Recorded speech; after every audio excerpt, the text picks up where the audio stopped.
First, here is our main question. How does a firm's producing of coal affect the public that lives nearby? In Charleston, West Virginia, a coal company called Massey Energy was found to have made wells and streams of drinkable water into water that is both polluted and poisonous. This incident all started when the Massey Energy coal mining workers started dumping chemical-laden wastewater used in coal mining directly into the ground, where it can leach into the water table and turn what had been drinkable well water into a poisonous mixture of chemicals. As a result of this move, the people of Charleston who originally relied on well water had to pay extra money for bottled water, and was caused greater inconvenience when even their tap water was contaminated with poisonous toxin.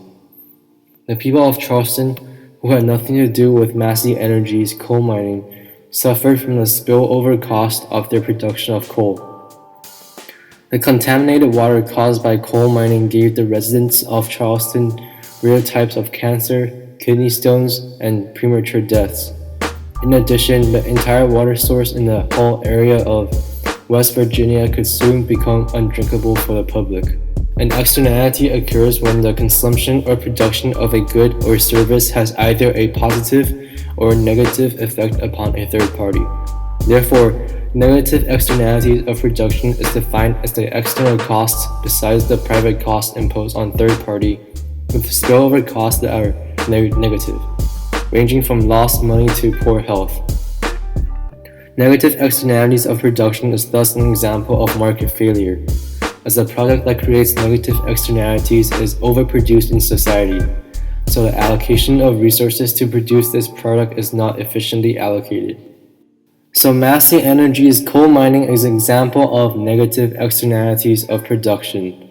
The coal mining procedure contaminates water source, causing spillover costs such as damages to the health of third-party residents that depend on this water source. While the Massey Energy firm experienced its own marginal private cost for producing coal, the marginal social cost takes into account both the private cost of producers and the external costs such as poor health from polluted water. The marginal social cost then is towards the left of the marginal private cost curve because coal mining incurs costs suffered by the public, so the cost to society, MSC, is higher than the private cost. However, there were many actions taken by the governing body of West Virginia to come up with solutions that can either regulate the amount of coal mining or ensure water safety to the public. For example, the government regulated the labor force allowed in the firm of Massey Energy by forcing them to cut workers. While this means that the America won't be as overproduced since there is a decrease in labor, the cutting of labor also meant that many people are laid off work. This measure taken by the government all help in effort to achieve a curve that is closer towards the direction of the MSC curve, where the quantity supplied and price is at a socially optimal level. We also assessed the situation and came up with two possible solutions that can be applied so that this market failure is corrected to the extent of approaching the marginal social cost curve. Taxing the product of coal can help discourage the producer to produce at the level they are producing now. If we apply a specific tax on coal, the tax not only reduces the size of the externality, but it also internalizes the externality by compelling producers and consumers to pay the cost of their transaction. But the most important effect of a tax is how it can bring down the output of coal down towards the socially optimal level. Because taxes decrease the producer's amount of profit per unit on coal, Massey Energy would most likely cut down on their production with the tax enforced on them. This means that coal at the America will be less supplied, thus decreasing the spillover cost and greatly increasing the chance of clean water for the residents of Charleston. However, there are still some disadvantages to taxing a product. It is extremely hard to accurately assess the magnitude of the externality. So a lot of times the government would hire cost-benefit analysts to determine.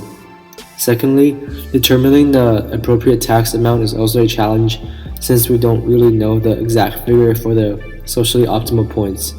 Lastly, taxing coal may not completely get rid of the possibility of polluting the water again. It simply reduces the chances of that from happening. Permits can also help bring down the supply of coal and effectively give the residents of Charleston a safer experience with the water source. A tradable permit encourages clean production and rewards innovation. It licenses a permitted amount of pollution in each permit. Tradable permits, however, are limited in the market as the government only issues a selective amount of permits each year, so it makes quite a contentious market for tradable permits. The permit then acts as an incentive for firms who might be able to produce more cleanly, since if they can get their production below the licensed amount, they can sell their permits to other firms in need. The government can also give Massey Energy a tradable permit so that they can limit and track the amount of coal production they achieve. It also discourages them from overproducing, because overproducing means being fined significantly for going over the limit. Similarly, the tradable permits also encourages Massey Energy to innovate and find a more efficient and harmless way of producing coal so that they don't need to rely on the tradable permits and can therefore sell away for profit. However, a downside to the use of tradable permits is that the state of West Virginia will be in a competitive disadvantage when attempting to lure industries and encourage business growth in the area. Even with this downside, tradable permits decrease coal production and thus decrease the chances of coal mining to pollute the water source that the Charleston residents depend on. Taxation and tradable permits effectively decrease the quantity supply of coal at every level and increases the price of coal per unit towards the socially optimal equilibrium level, which means the private cost of the producers decreases and approaches towards the more accurate representation of the society's cost at the curve of marginal social cost. The allocation of resources is now allocated more efficiently since the negative externalities of production or coal is not as overproduced as it was in its market failure stage.